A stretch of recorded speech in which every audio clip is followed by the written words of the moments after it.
Hello, everyone, and welcome back to another episode of The Big Three, the podcast where we unpack the biggest shifts, insights, and stories shaping influencer marketing and the creator economy. I'm your host, Ceci Carloni. Today's episode is a guest conversation, and joining us is Jeff Frommer. Jeff is the founder and CEO of OWM, a platform building the infrastructure to help creators move from brand deals into equity and ownership. We invited Jeff because this is something we're hearing more and more in the space. Creators are starting to think beyond brand deals and ask, how do I turn this into something I actually own? So in today's conversation, we'll unpack why creator equity is emerging as a real model, what happens when creators go from promoting products to owning a piece of them, and what infrastructure is needed to make this work at scale. Jeff, welcome to the Big Three. How's everything going? It's fabulous. Excited to be here. I think net influencer is bringing the stories that people across the industry and those that are just kind of looking from the outside in really need to hear. So here to share some value and what we're learning around this convergence between creators and capital. Absolutely. Well, before we go there, Jeff, why don't you tell us a bit about your background and the journey that led you to building OWM? Yeah, I spent 5 years at Adobe building their digital publishing business and left to start a media and entertainment business with a close friend of mine, Lewis, who we spent 10 years building what became like a 200-person creative studio. We completely bootstrapped it. The thesis back in 2013 was, A little content. different.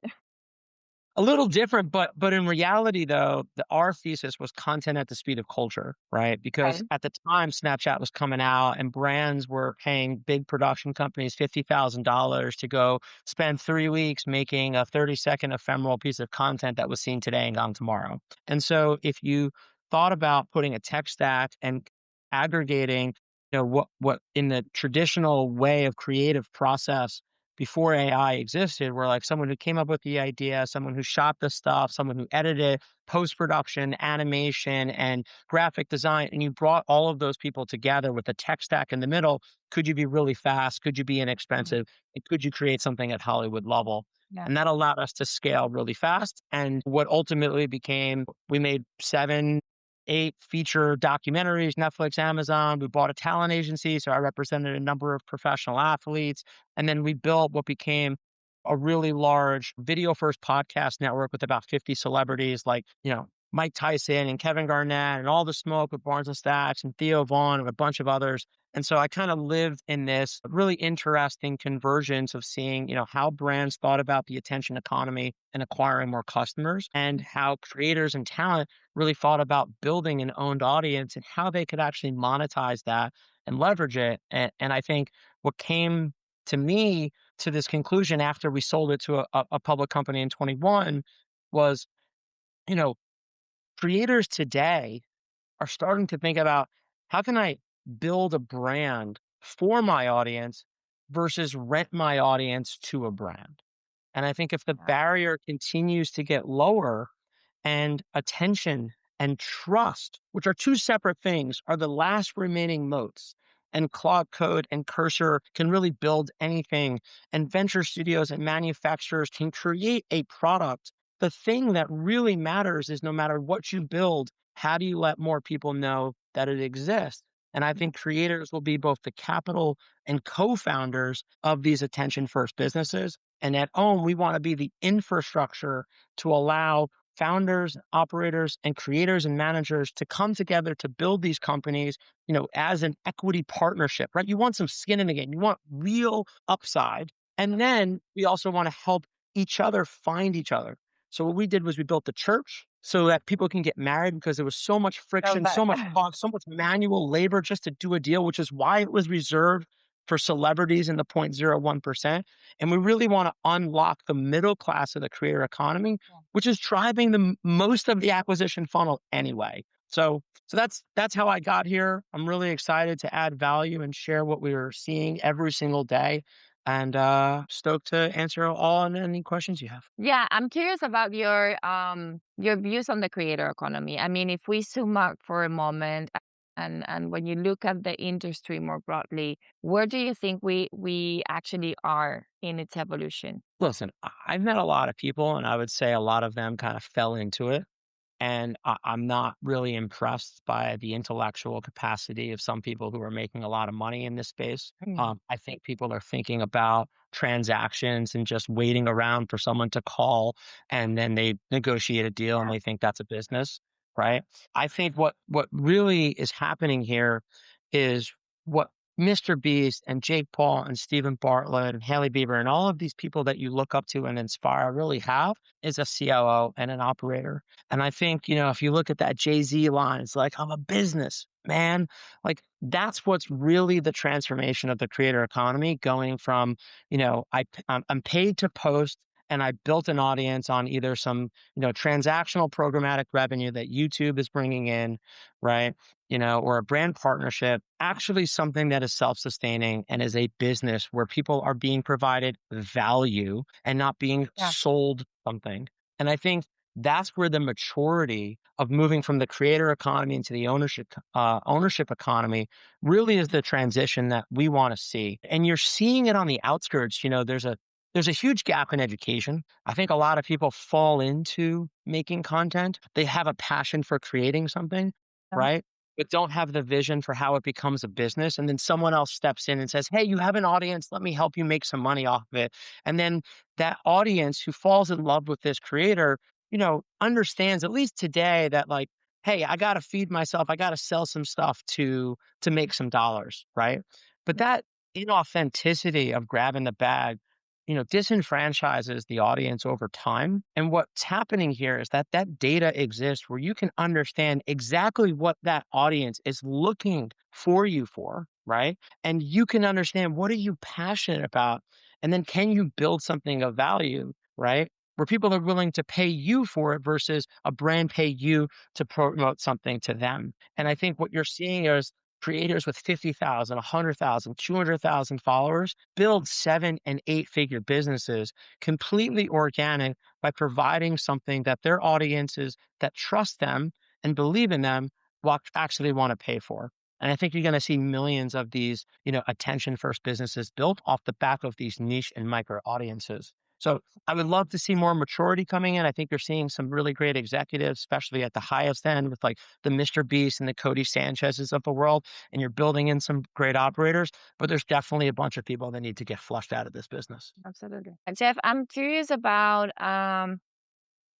I'm sure you're in conversations every day with amazing creators, great brands, founders. From what you're seeing up close, or even having the discussions that you're having with them, what are both sides struggling with most right now On the in general? creators, The creators and the founders. I think the creators, the biggest thing is like, okay, I kind of want to build something, right? And you're seeing the Alex Earl Poppies, exits inspire more creators to want to be owners. Yeah. But the question is what should I own, right?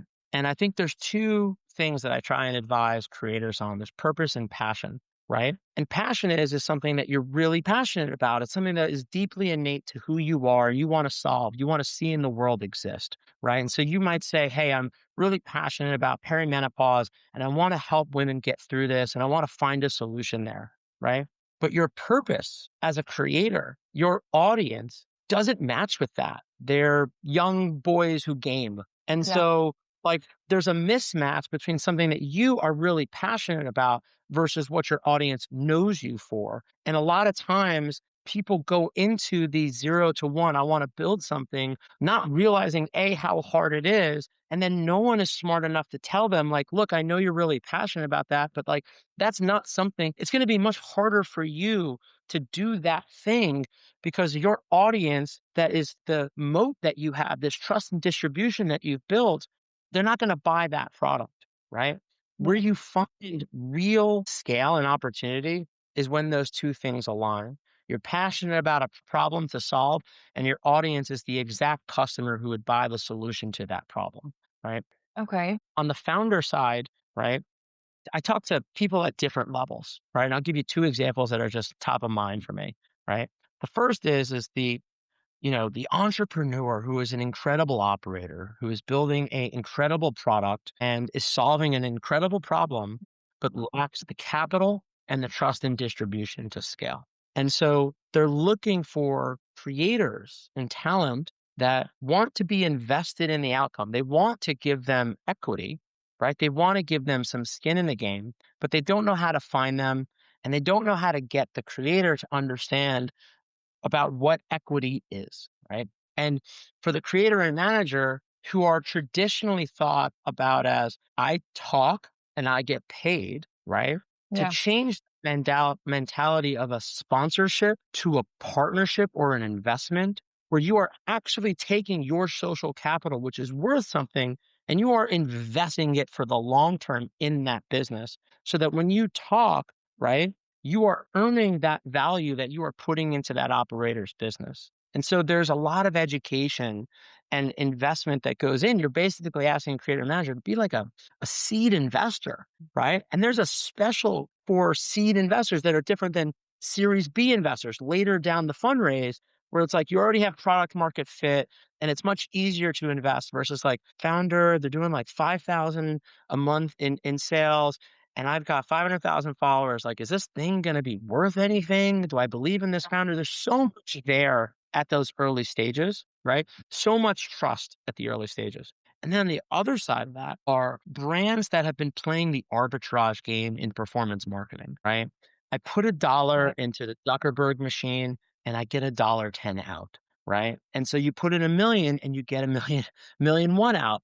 And so a lot of brands on TikTok Shop and brands that are spending tremendous amounts on Meta that are getting to 25, 50, $100 million have done so through paid acquisition and performance media, but they have no brand equity. And to exit those businesses, buyers want to see, right? They want to see that it's not just a performance marketing arbitrage play. It's not just you put money in the machine, you get a little bit more out on the ROAS, right? And so a lot of these Okay. brands are coming to us saying, okay, I need to take the brand to the next level. How do I get bigger name creators, right, that can give my brand trust and distribution at scale? And they're not necessarily the big celebrities that you may think of, but they're this one tier down at this kind of like at scale creator, right? That they're really looking to partner with. And instead of them trying to say, hey, look, I want you to be the face of the brand, here's $1 million or $2 million. They're like, look, how about this? I'll give you 250 or 500,000 plus 1% of the business, which is worth $3 million today, earned over the next year. And if you do the things that, I think you're going to do, that three is going to be worth nine because we're right on this cusp of getting to the next level. Right. And I think you're seeing more brands like Huel, who just exited to Dannon. Like these are the type of opportunities where bigger creators can make less risky bets, but they have to take less cash now for more upside later.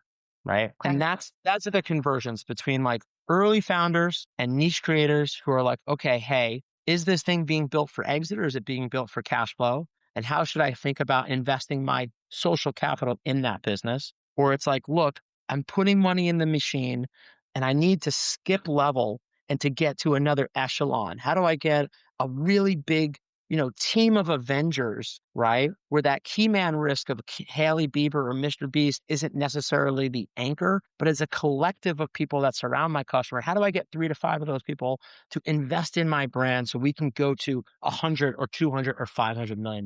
Hopefully that's a good explanation of what's happening. It is. It is. And I'm sure I will have a question about a real example or something or a success story further along in the conversation. But now I want to ask you, why do you think ownership has, historically been so hard for creators to access? And what has been blocking this? Look, ownership, I think about is both equity or rev share or profit share. It means you have some upside or skin in the game. And you have to Yeah. think about a lot of brands, especially those that are LLCs, are not built to sell or to exit. They're built for cash flows. And so you want to make sure as a creator, you're getting ownership in something or the right equity position in something that actually has the opportunity to sell versus someone else's lifestyle business, right? Because sometimes you may want to negotiate, look, you can't afford me today, but how about this? Instead of you paying me 100 grand, which I know you don't have, I'll take 25 grand, but I want 3x profits over the next year. So instead of a deal that's so far apart and doesn't get done, now instead of making zero, I actually can make 325,000 or something more, right? So that's negotiating upside. I think the reason why most creators don't have access to equity today is because there's a huge lack of standardization across the industry, right? What the YC, the Y Combinator SAFE did for investment in early stage startups is it standardized the ability for angel investors and investors in general to say, okay, I want to take a bet on this business. And so the contract, the legal tax that you have to pay a bunch of lawyers basically goes to zero. And I can sign an agreement because I'm confident that all I have to focus on the deal terms. But if you look at equity, is it phantom equity? Is it options? Is it warrants? Is it NSOs? There's so much complexity there. And then every agency has their own structure of how they negotiate. Every single time you want to do a single deal, you have to start from zero. So that's the first hurdle that we've got to get over, which is a standardization in the actual influence for equity agreement. And we, with DLA Piper, is one of the top law firms, we built the OWM agreement, which really wants to allow both sides to focus on what do I have to do? When do I have to do it by? And how much am I going to earn? Right. I think that's level one. The second is really just an education gap, right? What is equity? Why do I want it? And I think the best advice I can give to creators and managers is make it an end conversation, not an or conversation. And that means the next time a brand knocks on your door and wants to pay you, and you think, man, this could be the next Notion or Gamma or Poppy, and you believe in it, ask for ownership. Say, hey, I'll take the 10 or 20 grand that you want to pay me, but what if I do more? Could I get more? So take the cash and ask for upside. Get out what you put in life. There's nothing worse than having to regret because you traded the brand equity you've earned over years with your audience to a brand that's going to help them accelerate the business, and you have no upside in what you've been able to help them achieve. It also changes the conversation. And as a marketer, all you're trying to do is shorten the distance to trust, right? The faster a customer trusts your brand, the quicker they will make a decision to purchase. And the most valuable exchange of trust with a creator is to let them tell their audience, I believe so much in what Ceci is building that I was willing to invest. And I'm an owner because you only own what you believe in. You wouldn't invest in something. And I think the idea of creators getting paid to promote things when their audiences go, come on, LeBron, I know you're not drinking Sprite on the sidelines there during halftime. Like, come on, like, I know you're taking the money, right? Like, that's where we have a little bit of the losing of trust that you've earned with your audience because you have to monetize that trust to make a living, right? Yeah. And then the third thing I'll leave you with is incentives drive outcomes. One of the biggest hurdles is for creators or celebrities or talent who are worth really any value, they get a manager or an agent whose sole job is to get the most out of the founder or the startup or the brand. And they get compensated by taking usually 20% of a deal. And one of the reasons why equity hasn't translated from the small celebrity for equity deals is because it's really hard to get 20% of 1% of a business. Founders and brands don't want you on their cap table, then it's 20% to you, and then a piece of that goes to the agency itself. And so if I'm a manager and I have to feed my family, equity is a long-term investment for you as a creator, but it's not something that I actually can get paid today. So we had to solve that problem by creating, an ability for the manager to actually be compensated on the same earned equity timeline that the creator is, and let them be on the cap table without inundating the founder. And so the three problems that we solved are like one, right? Like this standard agreement, the OWM agreement, right? to reduce the legal tax so you can do these deals with 1 or 100 people, doesn't matter. If you believe in your business, let them do more, set milestones out in the distance. And if they unlock those milestones, hey, hit 1 million in GMV or do 1,000 of this, you get the earned equity. The two was, how do I compensate the manager? So we set up a creator stock option pool. Most founders are already mentally allocating like they do to an ESOP. Hey, I put 10% to motivate my employees.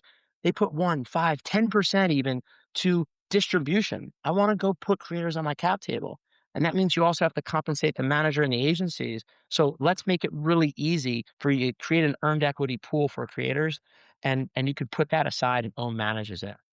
And then the education stuff, which is just like having conversations like this with hopefully smart people that we can bring in who can just say, hey, you never hit a home run if you don't swing for the fences. Ask for ownership if you believe in it. Okay, that was actually my next question because you keep bringing the education factor. What type of conversations are you having with the creators, for example? What questions, what doubts do they have when it comes to Yeah, I think, well, let's go through the list of problems. And if I'm too long-winded, just let me know. I'm trying to share as much as I can to anyone who's listening because I spend, I don't know, I probably run 50 to 100 meetings a week with founders and creators and managers. So I have this aggregated of a Claude code in my head around the perspective of what's happening in the industry. Look, I think the first thing is a lot of creators don't know who their audience is. Like they have very baseline huge generic problem. data, right? And like when I ask a founder, you're about what you're looking for in a creator partnership. What I try to explain to them is you're not looking for creators, you're looking for customers. Tell me, who is your ICP? When you open Exactly. up a creator IQ or these influencer marketing tools, they say, "Oh, we got access to 30 million people. What kind of creator are you looking for?" I go, "I have no I idea. don't know. I know who my ICP is. But my customer is a 25 to 35-year-old female Yeah. who like shops at Aloe, works at JP Morgan and like makes $200,000 a year and like loves taking care of herself. I'm like, find me who influences that customer, right? So in OWM, we flipped the, what creator are you looking for to who influences my customer. So you tell us who is your ICP, and that's how we find in our platform the right creators. But for a creator, what we're doing is we're saying, well, who is your audience? And I don't really care about your followership. The question is who likes, who engages? When you talk, who listens, who acts? Because that's really what you're trying to do when you're looking for a partnership. And that partnership is to drive more customer acquisition. And as a creator, if you don't know who your audience is, right, then you have a problem of knowing which brands would be a great potential partner for you and or what brand should you start if you really have that entrepreneurial bug. And so today you can run a bunch of agents to go look at, okay, hey, here's the 1,000 people that commented on my last 25 posts. Go deploy a bunch of agents and go look at their content. Do they have 2 kids? Do they have a beard? Do they hold a Starbucks card? Like that rich audience persona data exists. And it's how we enable our brands to find their creator partnerships. And it's how we enable more creators to identify who is my audience and what brands or products would they buy, right? So that's the first problem that you have to solve on the questions that we're having. Yeah. The second is like a mismatch around value. Okay. So Okay. if it the market sets the value, which is why I started with influence for equity, because if I said, hey, Ceci, I want you to do 10 posts or do blank. Over the last year, brands have paid you some value for those posts. So the market has set a value and there's at least a fair market value. Say, hey, look, I typically get 5 grand because my posts, usually do 10,000, views or 10,000 likes, whatever that is. And everything in life's a negotiation, but at least there's a starting point there.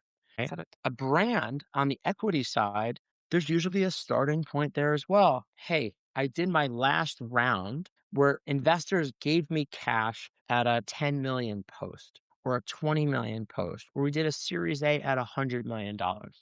Smart, sophisticated people were willing to put capital in it at that current valuation. And at the end of the day, when I say, hey, I'll give you a percentage of my business, right? The yeah. question is what is that percent worth today? Well, if investors thought the business was worth last year $100 million. We could argue that that 1% is worth $1 million today, at least from a fair market value, right? And if I said, "Hey, Cecilia, I want you to do a post for the next 12 months every month," you're like, "Oh my God, that's a lot of posts, but I make 5 or 10 grand. So there's $100,000 of value there, right?" And so again, everything is a negotiation, but I think there's a Yeah. mismatch on what founders think they should compensate and what creators are actually investing, which is their time, right? Like their time commitment. Am I doing X, Y, and Z? Am I category exclusive? Are you going to take food out of my mouth because I'm a fitness app and I want you to be the invested creator, the brand ambassador, but I'm only going to give you a quarter point, no cash, and you as the creator make $1 million in the fitness category, and this brand wants you to be category exclusive. You're like, well, I can't not make the $1 million I make every year and take a quarter point for what probably will go to zero. So it's like there's a mismatch there. So what we're trying to do is take what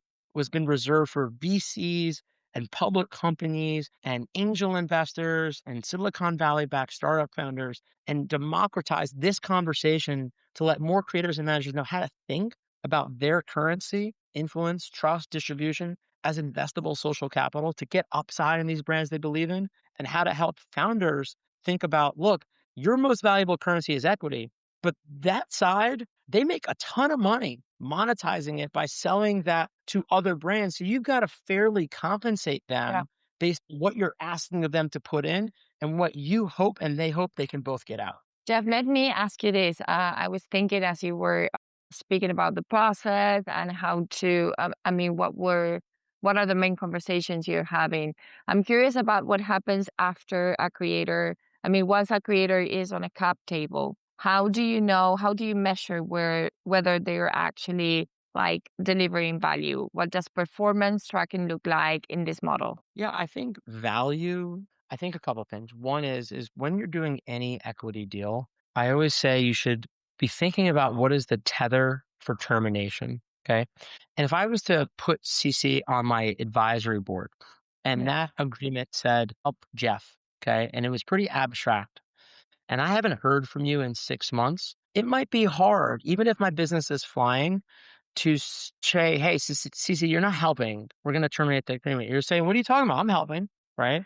So is there something that you can set as a milestone that says, look, once a month, we got to have a 30-minute meeting, or once a quarter, you've got to join this creator advisory board meeting, or set up a call or do a post. So what I always say is like, you should start with thinking about if you negotiate for the moon, you're going to pay for the sun. Okay. So you want to think about how to structure a deal where someone is putting in what you believe are the milestones that unlock, which could be have a meeting, it could be make a post, it could be hit $1 million in GMV. In the agreement, you get to decide and structure and negotiate what are the things that you want to set in the contract that unlock the earned equity, right? Yeah. Hey, I want you to do a post every day for the next 365 days. If that's really what you want and the other side signs up for it, then that's what then and it's Kim Kardashian, I hope you got like $100 million.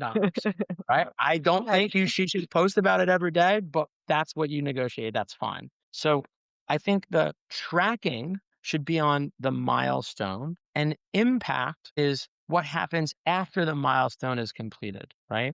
I think a lot of times brands think, I'm going to pay this creator and it's performance marketing. And they're like, wait a minute, the first time they talked about the brand didn't drive any sales, cancel the contract. And you're like, Yeah. look, It doesn't work like that. how brand equity works, right? That person heard that brand from the first time coming out of that creator's mouth. And if you want them to sell, sell, sell, then you are looking for direct response or lower funnel marketing ads. And you should focus on UGC creators or ads that are just get you click to buy versus you want someone who is a storyteller to tell. Tell me why I should care about the brand. every founder should be building publicly. You just got on a call with me and told me your origin story. I want to tell my audience, oh my God, I was just on the phone with Jeff. He's come from media for so long and he's been spending all this time trying to help creators and like he's on this like mission. All of a sudden now people lean in when you start to tell them a story. Yeah. But they swipe up or they kind of disengage when you try and sell them an ad, right? So 100%. Yeah. as a brand, you have to give creators the flexibility to do what they do great, which is to be a storyteller. And your job, or at least our job at OWM, is to help make sure that you are structuring a deal that has the right business impact, has that tether for termination. And then last and finally is like, how do you keep someone excited and engaged? A lot of these equity deals feel like set it and forget it, and they should not be a rotisserie chicken, right? Like you should, like you're really excited, like I'm an owner on day 0, but by day 100, the founder's busy, you're busy, and you've Yeah. moved on. It shouldn't be that way. So our job is to help founders really think about how to activate this superpower that we have now given them, which is trust, distribution, influence, attention inside of their business, right? Because the best thing that can happen is we negotiated a post a quarter or something, but every month, every week, that creator, you keep them excited. You keep inviting them into conversations with the product team or sharing what's happening inside the business, that they are just constantly sharing it with their audiences because they are doing what they should do, Yeah. which is storytelling something that they want a return on investment. Yeah.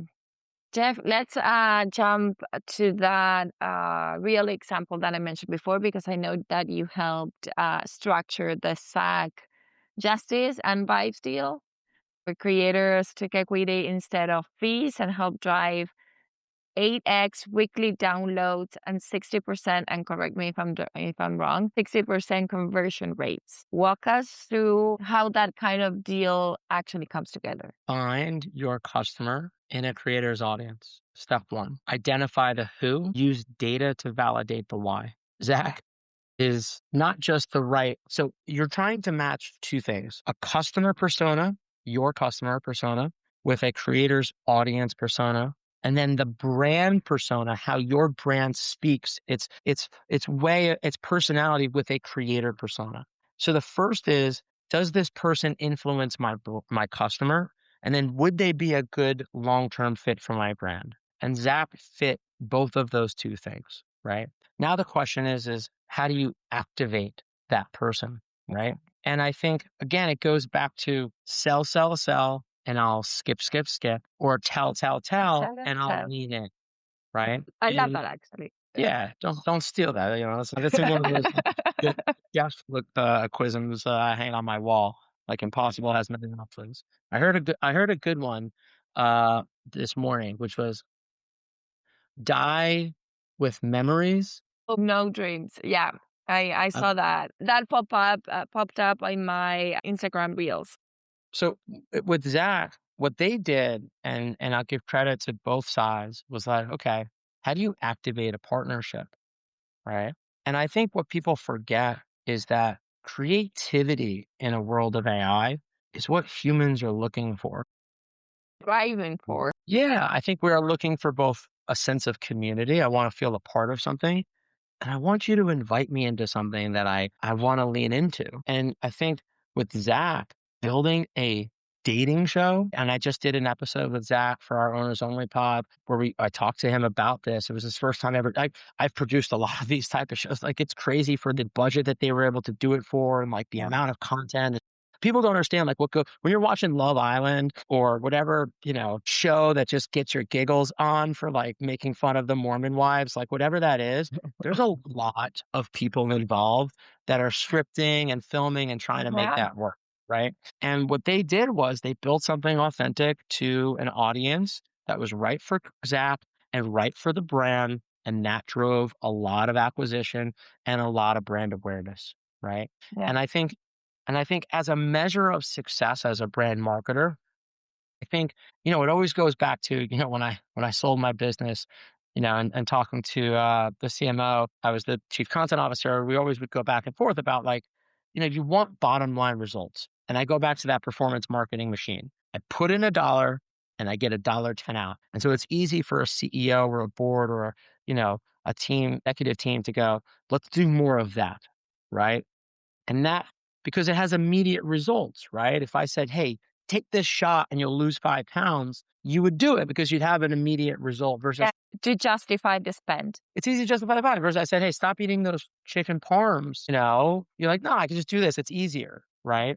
Brand awareness and building brand equity takes time. And it happens when you do really creative things with the creators who own the audience that you want to convert to customers. But if you hire creators just to try and sell your product versus do something that's creative and native to them, right? And give value to your audience, edutainment. Tell me, I want to lean in. It's what's like all these micro dramas and these brands that are getting involved in them. It's just mini stories that are the old soap operas Yeah. from 80 years ago, right? They're just now we're all goldfish and I have 3 seconds for you to tell me something. So I can give you 2 minutes of my time if every 3 seconds I get a serotonin hit. So for the Zap Justice deal, I think no matter what, and I'm having these conversations at the highest level and the smallest level, is equity is an incentive that ideally gets more people more bought in. But if you don't have a good creative idea to activate them, then it's just going to be another brand deal where you're asking the creator to tell the world that you exist, right? And it's just no one really knows that you're an owner. There's nothing really interesting about it. You have to come up with a reason why you gave them equity, and you have to give them the freedom and flexibility to tell the world that they are an investor in their voice and in their way. Jeff, simply put, and to sort of wrap up or recap all the conversation we've been having so far, if you were advising a startup founder today who wanted to use creator equity as a real growth lever, what is the first thing you would tell them to do? Be owner ready. Make sure that you set aside a percentage of the business and be prepared to use equity as an incentive. It's why we set up the creator stock option pool. The worst thing that can happen is you get into a conversation with one or a few folks that are really bought in. They want to have some skin in the game. They're willing to take less money. And then you spend 3 or 6 months trying to figure out how to get that deal done, right? Time kills all deals. Momentum is contagious. You want to make sure you are set up for success, right? It's really easy for you to set up a CSOP with Home just so that you can actually use your most valuable currency to drive customer acquisition and growth. Yeah. The second is I think if you don't make it special, it's not, right? Tell creators that you are building a creator advisory board, right? Creators are not just megaphones, they are incredible listening devices. And I think the more that you invite them into product development, they get to go out to their hundreds of thousands of fans and saying, hey, I'm advising Jeff. He's building this really cool product. What do you guys think? Should we do strawberry ice cream or vanilla ice cream? What's your favorite? And then all of a sudden, 1,000 people comment.